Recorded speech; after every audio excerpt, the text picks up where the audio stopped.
What up, YouTube? This your boy Karan with another video topic. That Northwestern football story just came across my desk, and it's disturbing to say the least. Now, allegedly, there's some things, some hazings going on over there that are borderline demonic. One of the hazings involved freshmen being held down by people with purge masks on, and they would be dry humped, and I think it said that they would take them, they would strip them down to their boxers. So it's just like they would be dry humped by I think like 5 to 10 of the players. Um, some of them would have to go through the shower butt naked, and like they would call it the washing.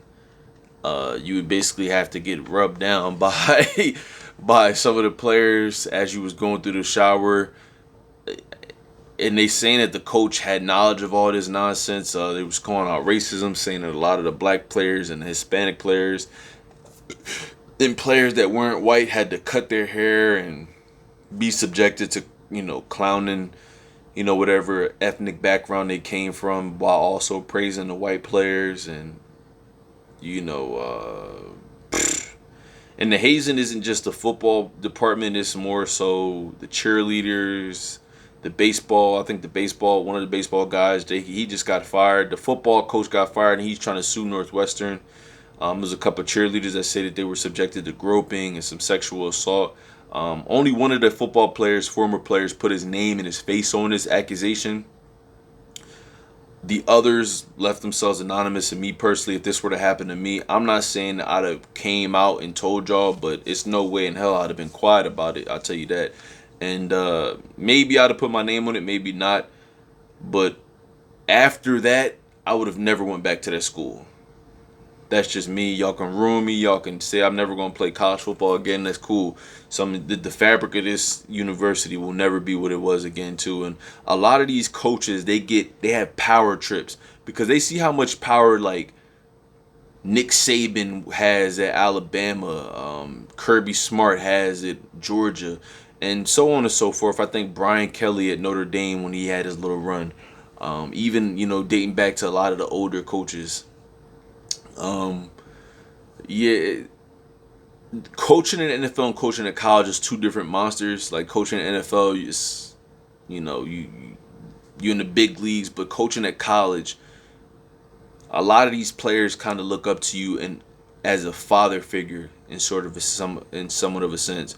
Like they're younger, they're teenagers going into their early 20s. They're still in school technically, so it's like you're the big father, kind of, so to speak. And a lot of these coaches see the kind of power that some of these other coaches have, and they get that, and they abuse it. They say power corrupts, and absolute power corrupts absolutely. And he used to be the coach. Head coach used to be a former player, somewhat of a legend on campus. Like he was nominated for Player of the Year, MVP. Broke his leg before the bowl game, and he wound up being a coach almost 10 years after. So he has some stain and some wherewithal throughout that campus. And unfortunately, guys, when people get into positions of power, they use it for all of the wrong reasons. I'd love to tell you that a lot of people are going to handle themselves in an honorable way, in a stand-up way, and look out for even the small guys on campus. But a lot of people get those in those positions of power, and they can't wait to abuse it and really get other players and other people to do their bidding. Like they saying, from what the reports are saying, they were saying like for the longest, the university just been sweeping it under the rug. They would get people that came forward to say this, and they would just sweep it under the rug. Lawyers would come forward, they would just sweep it under the rug. Like a lot of these campuses is making millions, and when a lot of these people can't pay off the campus, if you didn't get like a full ride or something like that, like I don't know. Excuse me. I don't know the insides and outs of how that works, but a lot of these campuses prior to paying the players, and that's why I was all for college players, especially college football players getting paid, because the risk of injury in football Any play can be your last play. And I done seen from watching football too many times, great players never reach their full potential because they've had a horrific injury. Like shoot, it's certain players that not only do they not reach their potential on the field and potentially go to the NFL and see what they can do, some of them never are the same. Like whether it be concussions, it's a couple of players that were paralyzed, quadriplegics, and it's just like some of them are brain dead. It's like, bro, football is not a joke. So my thing is that's why I was really, like a lot of people get mad at saying like, oh, how much money do you need? You're going to school for free. That's cool. I'm going to school for free. But if I can't use my brain to make a living out here, then what? Hey, bro, if my faculties ain't in order for me to live a normal life, then what? Went to school for free and then gave it away for nothing.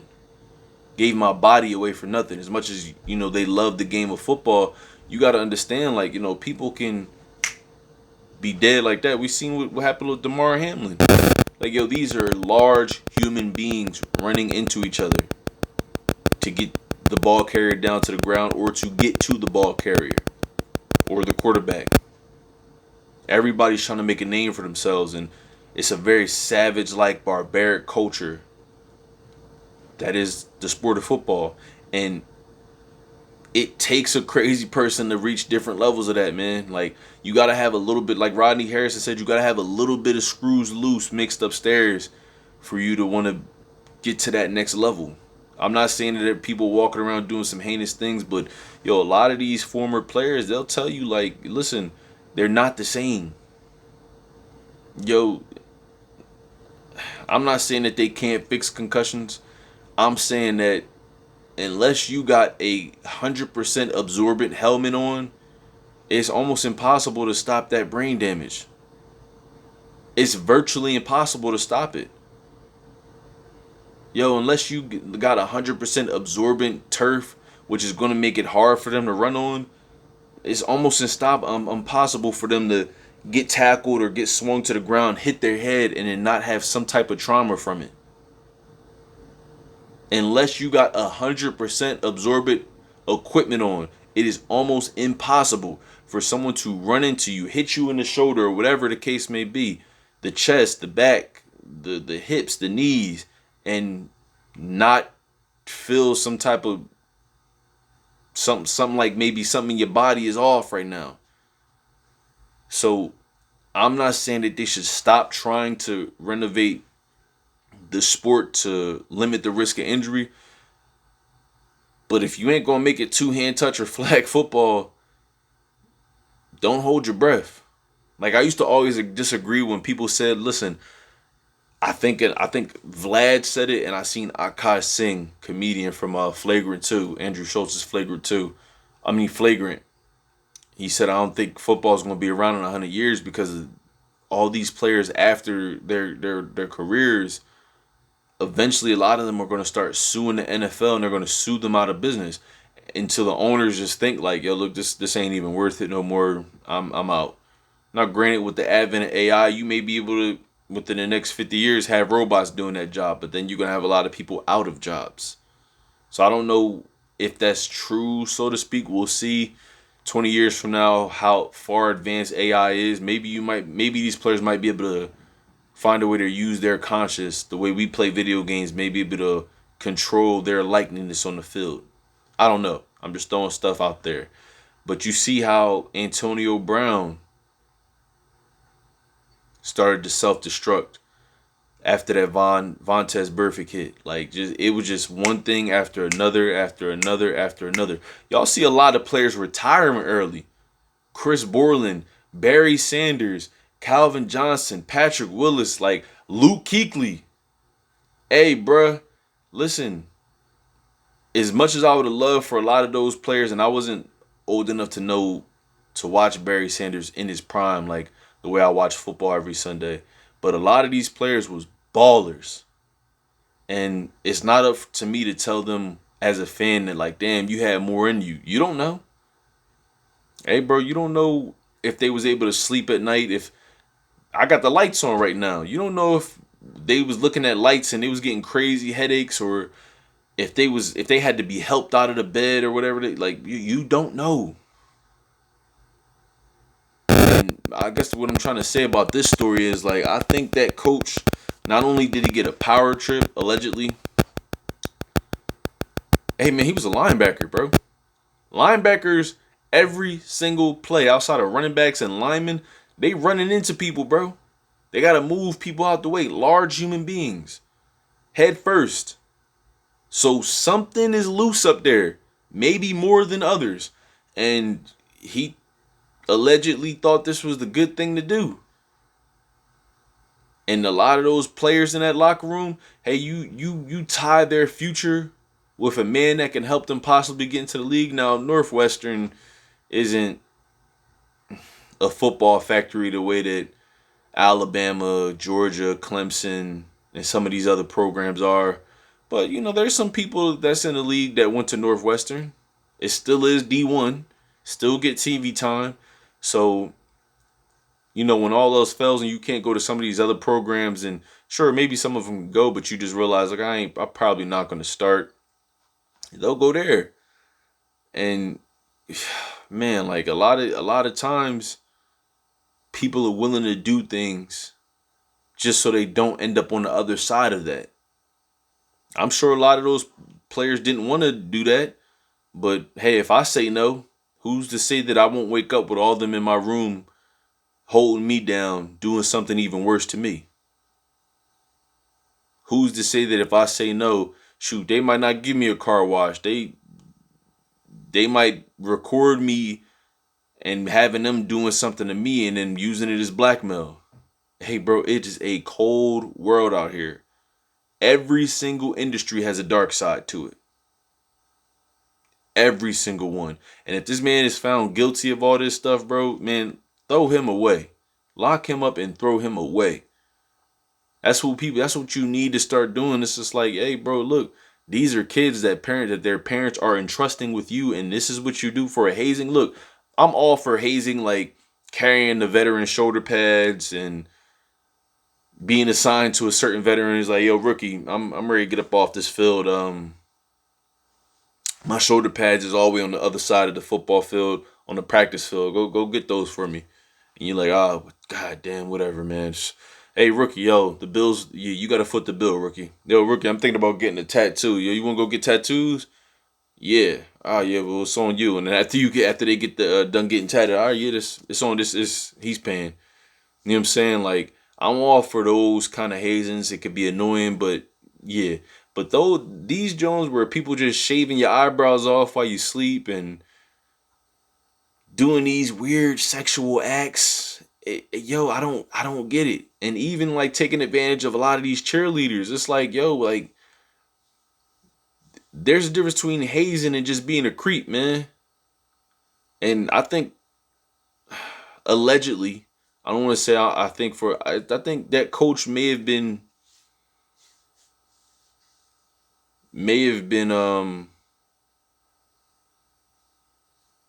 touched at a young age, because why else would you want to put people in a position to do this? Like, what do you get from watching this? You know what I'm saying? Like, and they say hurt people hurt people. Like, a lot of times, when they talk about a lot of these abusers and these people that have been abused, they wind up growing up abusing people because that's what happened to them, and the cycle really just repeats itself. So it's just like, is this something that he went through where somebody was doing something to him, and then there was other people there watching, maybe a parent or a family member? Like, I don't, man, it's just strange behavior. You know what I'm saying? It's just like, I'd have gotta burn that whole place down, man. Like, if I'm going down, if y'all gonna release stuff about me, and I know that I woke up and y'all was pouring water on me and doing the grinding, the pretty Ricky grind on me and everything with these purge masks, I'm telling you, I would have been on ESPN. I don't care how y'all look at me. Call me a whistleblower. Pause. If you call me whatever, I'm taking the whole ship down with me, Titanic style, baby. Y'all all coming down with me. Y'all want to smear my name? Good. I seen everything that happened, buddy. That's just how I'm taking it. Y'all want to try to blackmail me, whatever, cool. Yo, y'all got a video of motherfuckers holding me down, so it's not like I wanted it. Release the video, and I'm telling everything. Boy, y'all thought Frank Lucas was telling? Shit, I'm telling everything. I'm telling on the head coach, the assistant coaches, the star players, the bench warmers, the janitor, the mascots, the AD. I'm telling on everybody. I'm telling on the field designers. I'm telling on the brothers that's holding the first down markers. I'm telling on everybody. The videographers. I'm telling on everybody. You're all going down. Man, y'all out your mind, bro. You crazy. Nah, you crazy, bro. And my thing is, listen, it's Northwestern. Like, even if it was Bama, because I'd have got more out of bringing you. It's a lot of people that want to see Nick Saban go down. Nothing. I'm not saying nothing about this. Nothing like that has come out of bottom. But even if this was happening at Bama, I'm telling, I'm telling you crazy. But it's like, yo, this is Northwestern. The moment I even would have heard that stuff like this is going on, hey, look, hey, I guess I'm going D2 or I'm going the JUCO route. I ain't going here. Nope, nope, no sir, not me. Nope. Shit, y'all out here doing some wild stuff at Northwestern, bro. On average, what do they get, like 2 or 3 people selected in the draft, and that's not even the first round. A lot of people confuse Northwestern with Kansas State or TCU.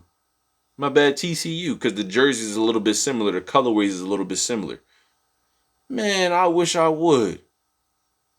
Nah, as soon as I'd have been like, yeah, I'd have been crying like, oh, hey, these motherfuckers. And as soon as they'd have left, boy, I'd have called my lawyer. I'd have called 911. Somebody. As soon as they left, practice would have been early later on that day because I'm sure it happened at the wee hours of the morning. I would have been there. Like, yo, where y'all seen Karan? Where Bird at?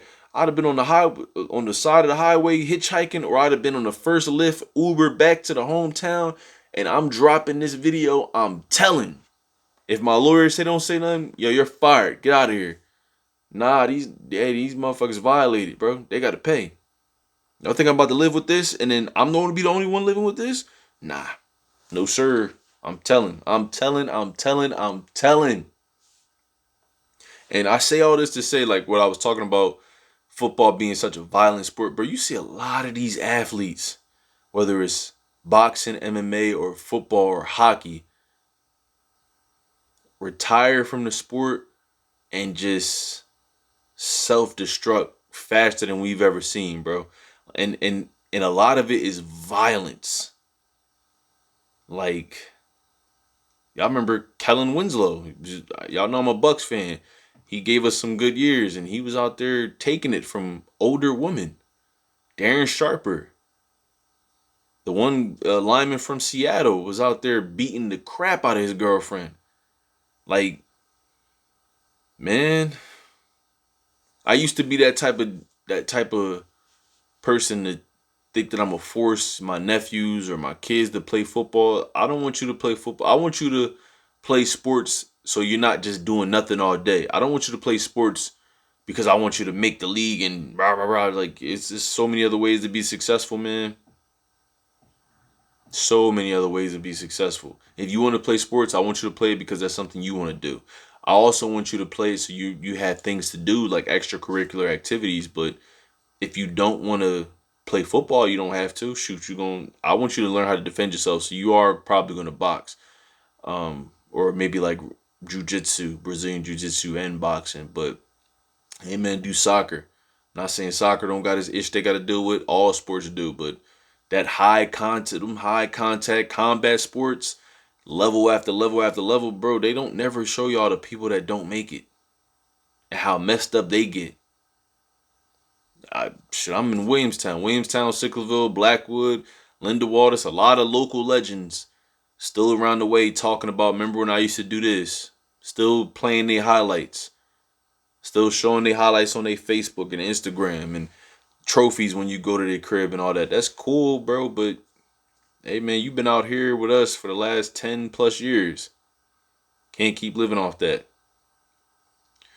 That's my take with it, guys. If y'all heard about this story, let me know what y'all think. This was wild to me. Like, I was reading about it, watched a couple videos on it, and I just, for the life of me, just couldn't believe what I was reading and what I was hearing. But then again, I did play sports, and there's a lot of things that go on in locker rooms that, a lot of people don't feel comfortable talking about. So guys, just let me know down below what y'all think. Hit the like button for the YouTube algorithm. Make sure you subscribe to the channel. Hit the notification bell so you never miss out on a video when I'm dropping. And yeah, we're gonna keep them coming, guys. I appreciate y'all support. I appreciate y'all rocking with me, man. Peace.